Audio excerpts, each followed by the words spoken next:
The London and South Western Railway's main line from Yeovil to Exeter Queen Street was opened in July 1860.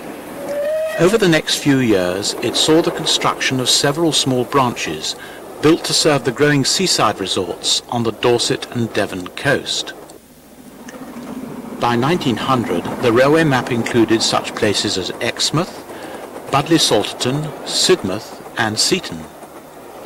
Over the years, however, all attempts to link Lyme Regis to the main line had failed. As early as 1845 it had been included in the proposed Exeter Great Western Railway. The planned route was to leave the main line at Axminster, creating a direct through link to Weymouth via Lyme Regis and Bridport. Yet it was to take another 54 years before a light railway order was issued, in 1899, sanctioning the construction of the Axminster and Lyme Regis Light Railway.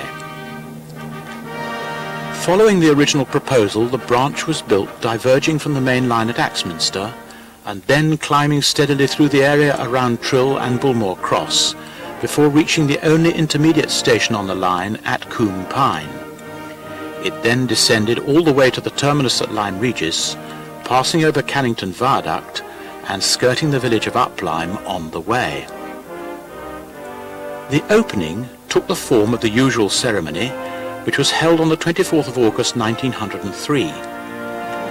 On arrival at Axminster, the train was greeted by the Pride of the Axe Band, along with the members of Axminster Parish Council.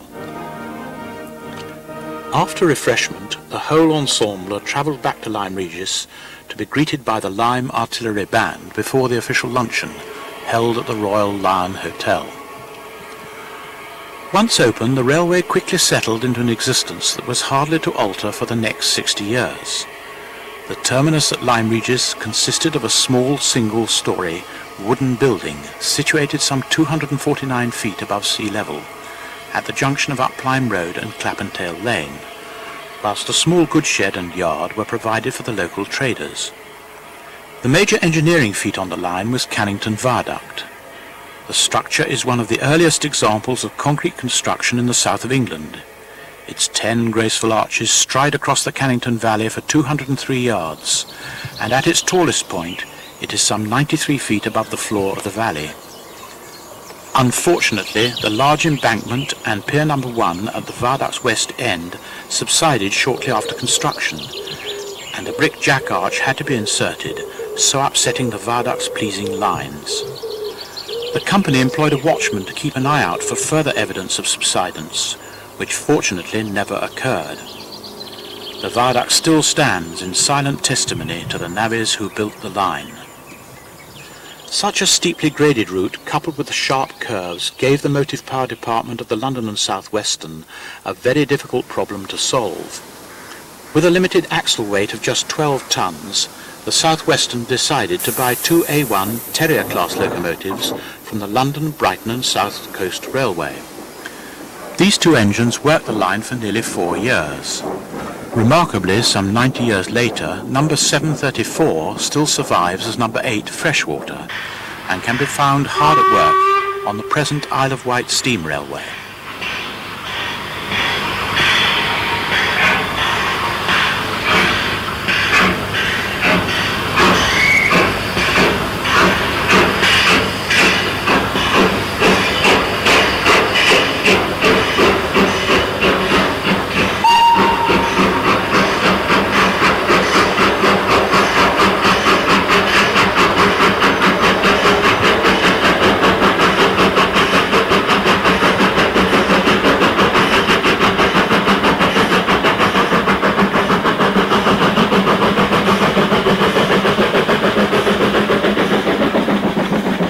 During 1907, the locomotive department hit a crisis. While one of the Terriers was undergoing repairs, the other was forced out of service due to excessive wear on the leading tyres. The crisis was resolved by the use of Adams O2 tanks. Again, we are lucky to have a surviving example of the class in number 24 Calbourne, also on the Isle of Wight Steam Railway.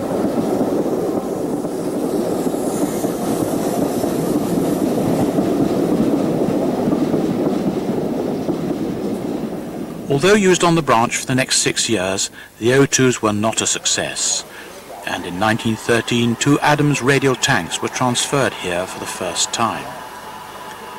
Over the next few years, various other types of locomotive, such as the Stroudley D1 tanks, were tried as replacements for the aging radials, but none could match them on this unique line.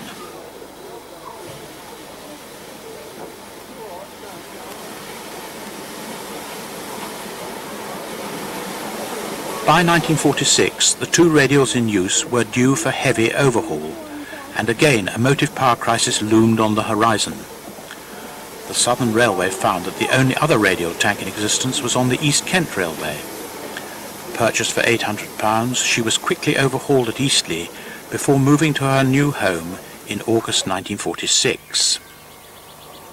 Before this, in 1943, Vic Mitchell, now of Middleton Press, went to Lyme Regis as part of a family holiday.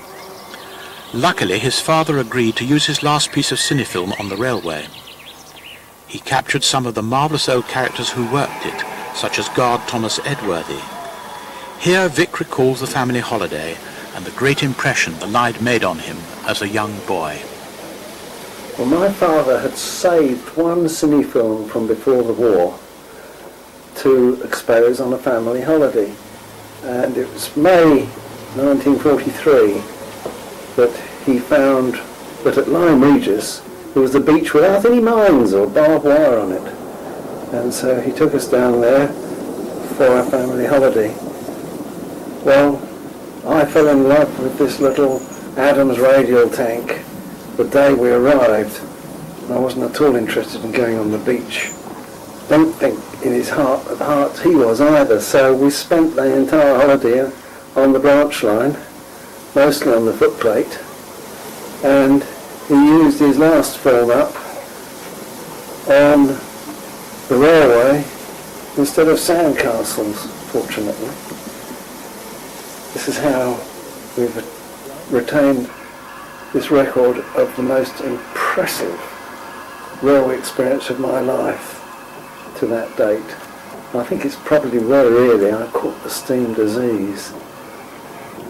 The crew were delightful people, so tolerant of my brother and I, and taught me an immense amount about locomotive operation, preparation, disposal and so on.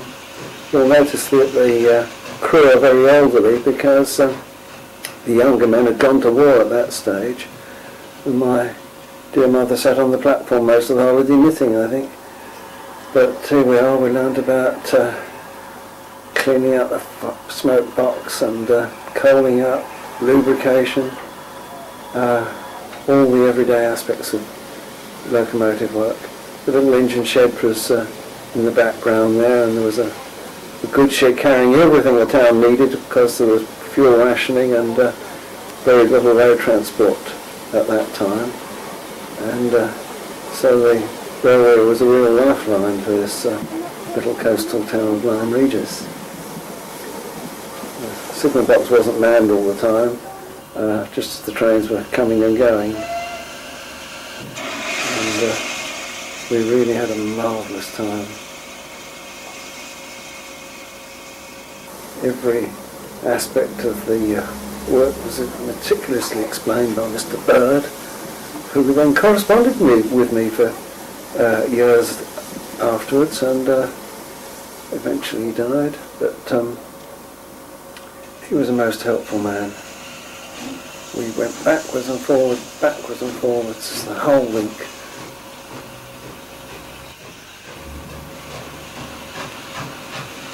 And yes, of course, in those days you had to wear a hat. No one was seen out without a hat on, even if it was an awful felt hat.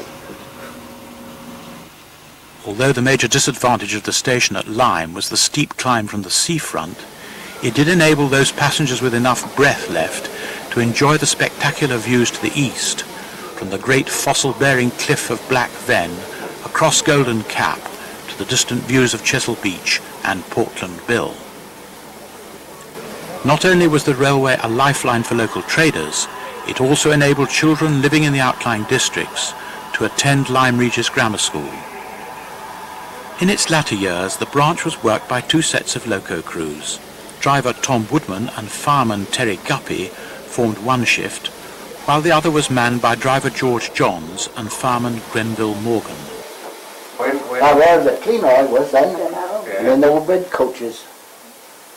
And it was ever so easily balancing one. So I used to stop them after I seen the engine. I was sick of it. I got in there this night, and I thought, last night, you're in the wind blowing, I could feel this coach rock. There was some bugger else in here beside me. So I went right in the end of the coach, and he had put a big lever in, he put the light on. Yeah. Put it on, and this Lyme girl and a RAF bloke in there. I said, hello, what's on in here then? He said, we were waiting for the dance to finish, that wouldn't meet all. That's down in line.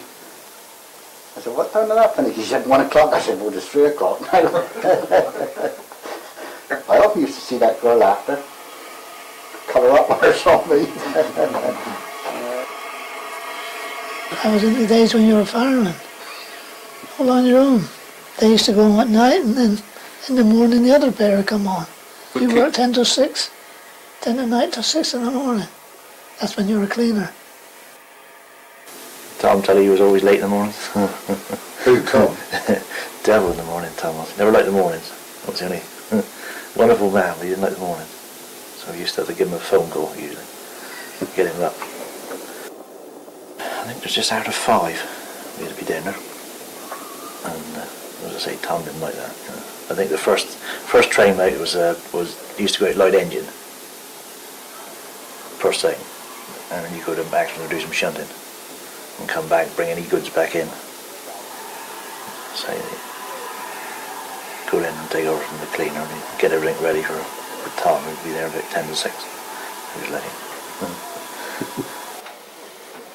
Funny place to shunt though, wasn't it, Lyme? Because you used to pull all the coaches out the yard and stop. Of course, they all used to come out against the engine, and they could knock them off, but you didn't have to push them to run away from it. Lyme Regis, the terminus of the branch, could also boast a small signal box. Donald King talks about the duties of the early term signalman. They had the job of having opened the station, and if it's in the winter months would clean out the old stove and the fireplace in the waiting rooms and relight the fires. Ticket selling was done either by the signalman on duty or the station master when he came on at 9 o'clock in the morning. Goods traffic on the branch played an important role in the local economy right through to the early 1960s. Here, driver Tom Woodman and leading porter signalman Ralph Watkins shunt the van that was delivered each week for Boots the chemist. All the coal was delivered by rail to the local merchants. It generated by far the largest amount of goods traffic on the branch, but other freight such as milk, cattle, sheep, lime, fertilizer and farm produce also contributed to the general railway scene. Freight was carried either by the early morning goods or by that peculiar species so beloved of branch lines around the country, the mixed goods and passenger train, made up of wagons and passenger coaches. Occasionally an engineer's train ventured onto the branch, affording the observer the rare sight of double-headed radial tanks at the front of a rake of open wagons. As 3582, captured on film by Oliver Carter, runs round on a bright spring morning, we will get ready for our journey to Combpyne, that starts up a gradient which rises for 3.5 miles. The fireman's main concern before departure is to raise a good head of steam. As soon as we leave the platform, our train faces a 1 in 66 incline before it passes underneath Up Lyme Road and crosses the border from Dorset into Devon. Running over Whalley Lane and below Gore Lane, the gradient stiffens to 1 in 44, while the village of Up Lyme appears to tumble away on our right-hand side.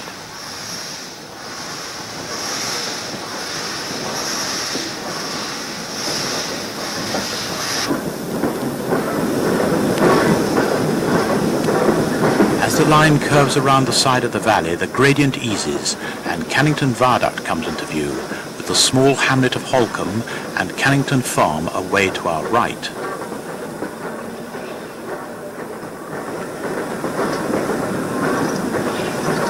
On our left, as we leave the viaduct behind, is Shapwick Grange Farm. The gradient rises again to 1 in 40 before we pass underneath the stone bridge that carries the road up to Trinity Hill. Then we run over the summit and pull into the small single platform at Combpyne.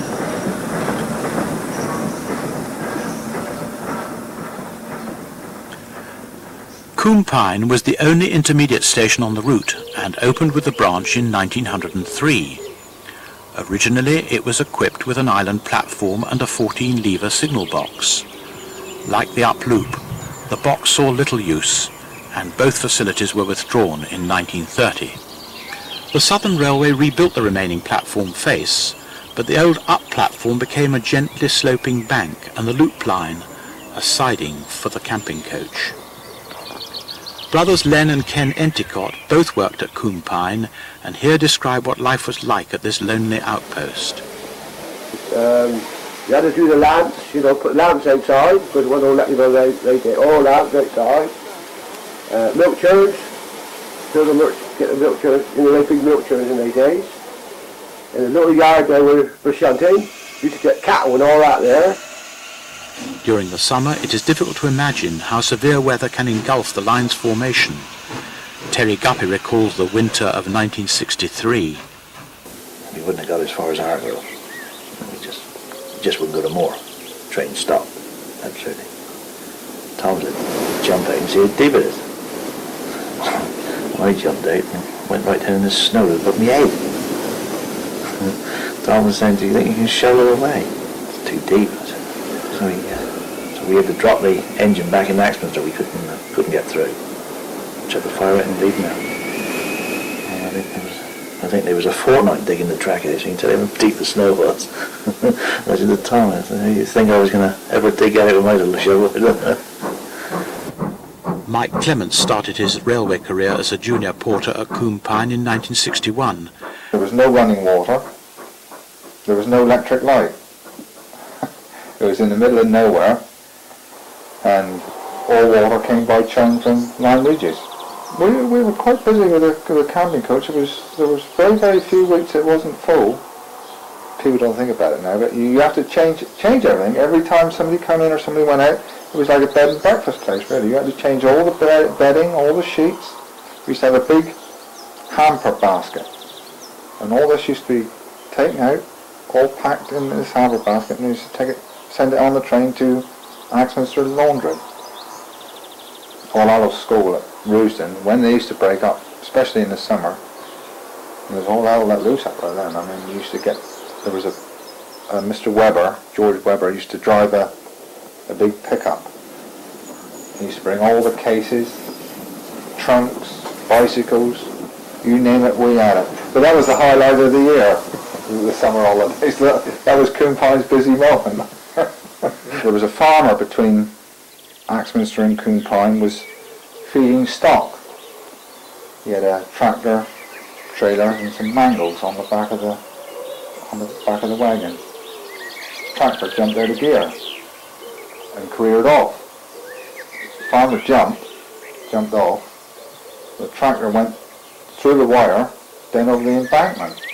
The branch train was coming around the corner, just hit the tractor, pushing to one side, and they broke the steam pipe. It came all the way up to Combpyne because they couldn't see anything. The steam was just blowing everywhere, like, you know. Still, we must catch our train for the journey down the bank, and so to Axminster. Having reached the summit of the line just before we entered Combpyne, it is downhill all the way. We leave behind a double-headed summer Saturday train with through coaches for Waterloo. The line swings to the north under the shadow of Shapwick Hill, and then gently curves through Combpyne Woods before one of the rare straight sections is reached at Hartgrove Farm. Here we pass under the bridge that carries the road up to Bullmore Cross, before we plunge down the 1 in 40 gradient that takes us through woods so often carpeted with bluebells, and onto the notorious curves at Trill. The steep gradients combined with the extremely sharp reverse curves were the reason why the locomotive department had so much trouble in finding effective motive power. The only suitable locomotives were the Adams radial tanks.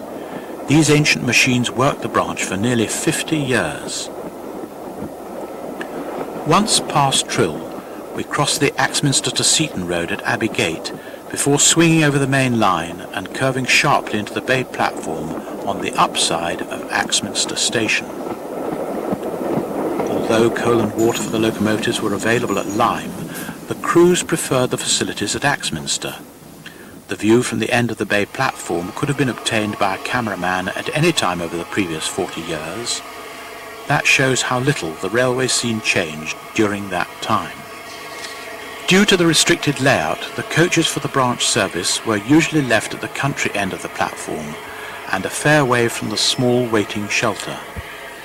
The platform did not sport a canopy, so it was often a cold, wet walk to join the train.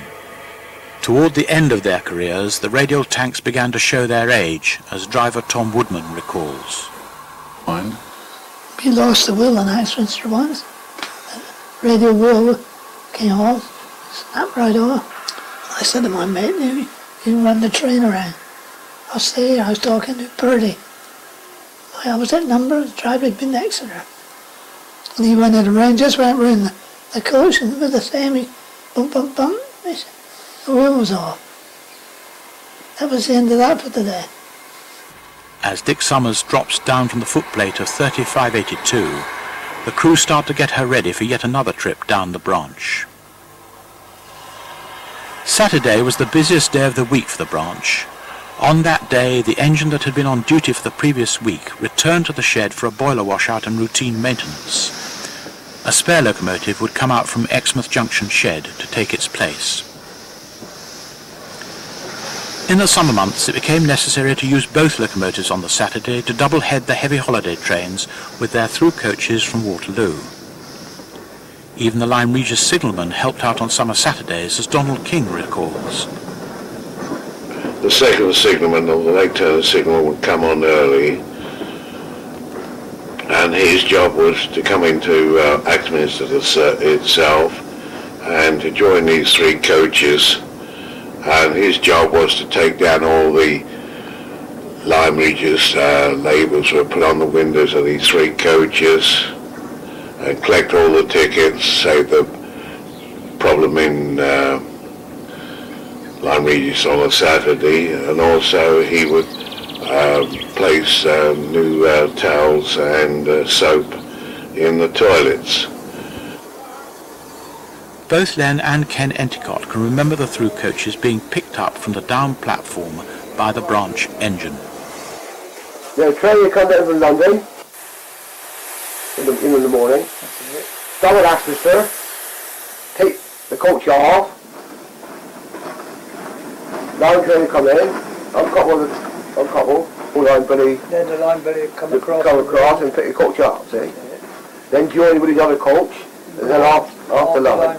One of the men most feared by the footplate crew was Inspector Sam Smith from Exmouth Junction shed.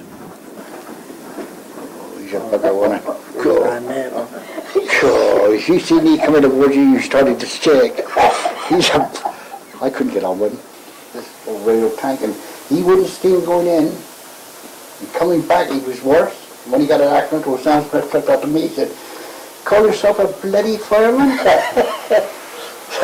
I always remember, I shut the door, put the blower on, I went out, I said, "Come here, mister." And all the concrete in the bottom of them, you could look through it and see the bloody daylight out through it. Of course, instead of sucking through the fire, he was sucking up through the concrete.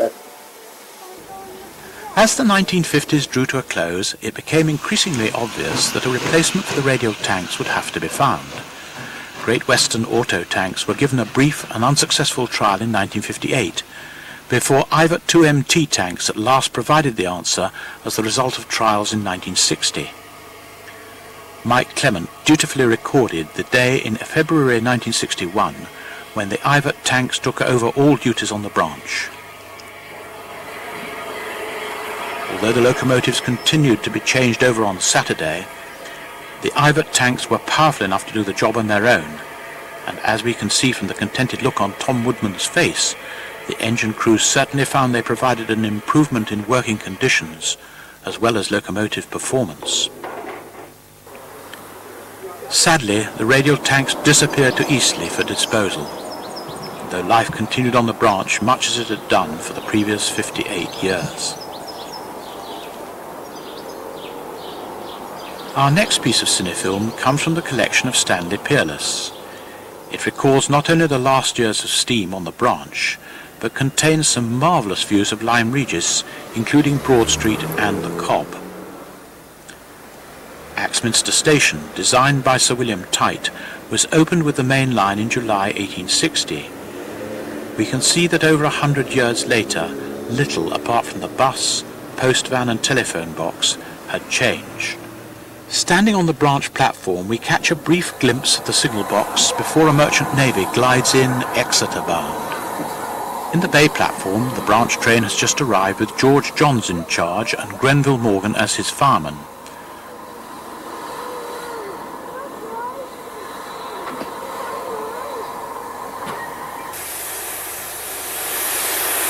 As Ivat Tank 41306 pulls forward to the water column, Mervyn Legg gets ready to change the points that will enable the engine to run round the coaches.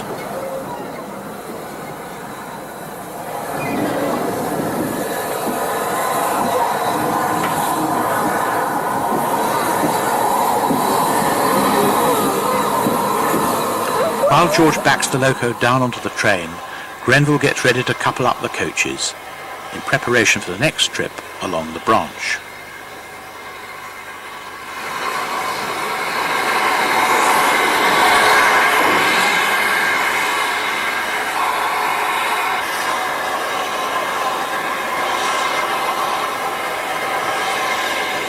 On the up line, mail is unloaded from a Yeovil train by Mervyn Legg and Fred Chubb, who is also known as Whacker. Ron White, the familiar voice of Colour Rail, was lucky enough to visit the branch on several occasions, and here recalls how the line appeared to the holiday maker. Those ancient southwestern coaches, with their very distinctive smell of old, musty upholstery. If it was spring or autumn, the smell of hot steam from the carriage heating. The smell of leather, even from the straps with which the windows could be raised and lowered. All things we've forgotten about in these modern railways. Eventually, the conversations would be over. The guard might wave a flag, might blow a whistle. He might just flick his hand, and the train would gather itself together, and the Adams radial tank, as it would be in the 50s, or the Ivat 262 tanks which followed it, would start up the 1 in 80 climb out of the station, bearing right and then turning left to cross over the West of England main line. If it was the old southwestern coaches, there would be a gentle creaking as of travelling by ship. The effect was less that of travelling on a train. The wheels rang very gently over the joints on the lightly laid track, and the radial tank would not be making a great deal of fuss at the front end. There would be a rather throaty panting as opposed to a sharp exhaust beat, and we would wind our way up through the tight cuttings past the farms and eventually arrive at Combpyne, that mysterious station in the middle of nowhere where passengers were a rarity.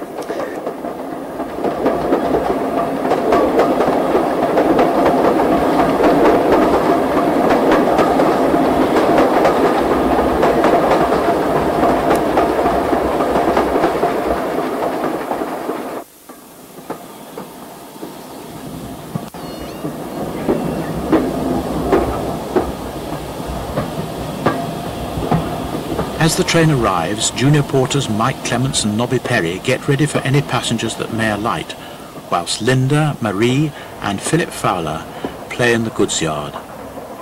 As usual, no passengers take advantage of the brief stop, and it only remains for Mike to wave the green flag to allow the train to resume its journey.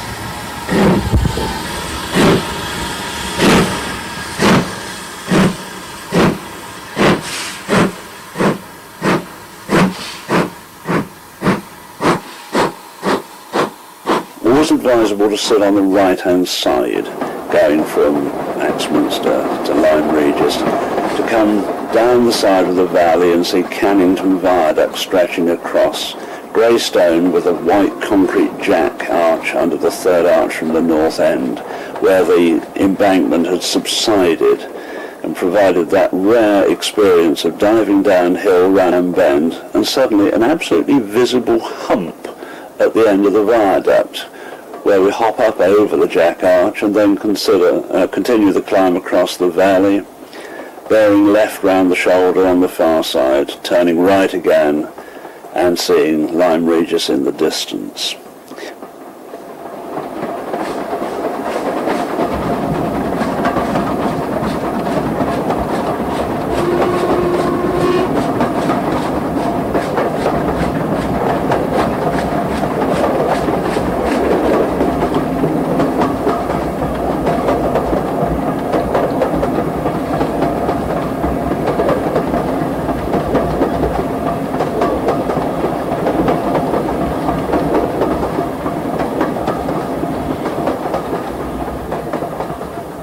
A rather furtive approach to Lyme Regis station through the back end, and arriving at that single platform station high above the town. This was very nice for the casual visitor, but wasn't half as much fun for the people with a fortnight's lug cart around to the hotel, which was always much farther from the station than they ever suspected it would be.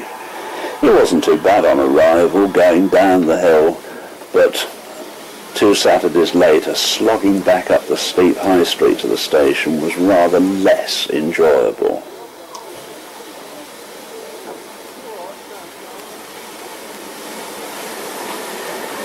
We never stayed at Lyme Regis. We went there from wherever we might be, from Weymouth, and then there was the question of how to get back to Weymouth. Should we go back the way we came? No, that awful climb up to the station. Let's go back on the bus, say to Bridport, and get the branch to Maiden Newton and get back to Weymouth that way. Or, if one of the 3 buses to Weymouth was running, well, let's go Western National and go down to Weymouth on that system.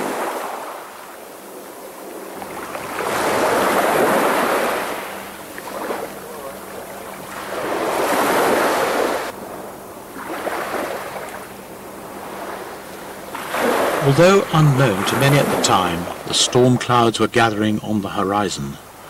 The branch, along with the main line, was transferred to the Western Region of British Railways in January 1963, and goods facilities were withdrawn in February 1964. Diesel multiple units took over from the Ivat tanks in November 1963. Here we can see fireman Terry Guppy flanked by driver Tom Woodman and taxi driver Henry Stapleforth on the last night of steam. As is so often the case, the decline of the branch coincided with the rise of the motor vehicle. The halcyon days after the Second World War, when everybody travelled by rail, fell into a steep decline at the beginning of the 1960s. Branch lines had little opportunity to protect their traffic, as stations were often inconveniently sited, and the journey times were protracted when compared with road transport. During its last summer, the Lyme Regis branch was worked by a single diesel rail car. All signalling had been removed, and the goods yard lay rusting and silent. As we watch these sad scenes of the line, captured on film by local cameraman John Badley during the summer of 1964, we can listen to some more stories of the branch during happier days. One of the gangers come up and he said, "Oh, can you heat me up a couple of pasties for me dinner?" I said, "Yeah." I said, "What time do you want them done then?" Whatever time he said, so I put him on the shovel and went on and had a cup of tea, and he come down and he said, "Me pasties ready yet?" I said, "Yeah." I said, "They're on the shovel." So off he goes out and he come back, he said, "What have you done with me pasties?" I said, "They're on the shovel." I said, "Just put them in the door and shut the doors on." "Yeah," he said, "I found the shovel." He said, "There's 2 pieces of coal on there." I said, "No." I said, "That's your pasties." Of course, what I was going to do was take them out of the paper bag. The paper bag had caught fire. Like 2 little lumps of charcoal on the shovel. Funny thing you always say, it's funny when the gangers used to come up on their trolley. And you go in the put a bit of rope on there, up one of them. You pull them over with Combpyne. Look how you can look out and see the shadow. You know, from the sun, you can see the coaches, and then you see this little square truck following on behind with 2 or 3 boats. Oh, she took over that did. Because when they got to where they wanted to, they just let one of them with the rope go. And The branch lingered on through the summer of 1965, though often the single rail cars had insufficient accommodation to cope with the large number of day trippers still eager to use it. But the passenger figures were never enough to save the line, and the end came on the 27th of November 1965. Here we can see Tom Woodman, who drove the last train on the branch, flanked by the local dignitaries from Lyme, Regis and Axminster, harking right back to the opening day in 1903. The local people entered into the spirit of things by dressing in Victorian costume for the sad occasion, and again we are lucky to have a record of the event taken by John Badley at both Lyme Regis and at Axminster. The branch probably carried more people during its final day than it usually did in a month.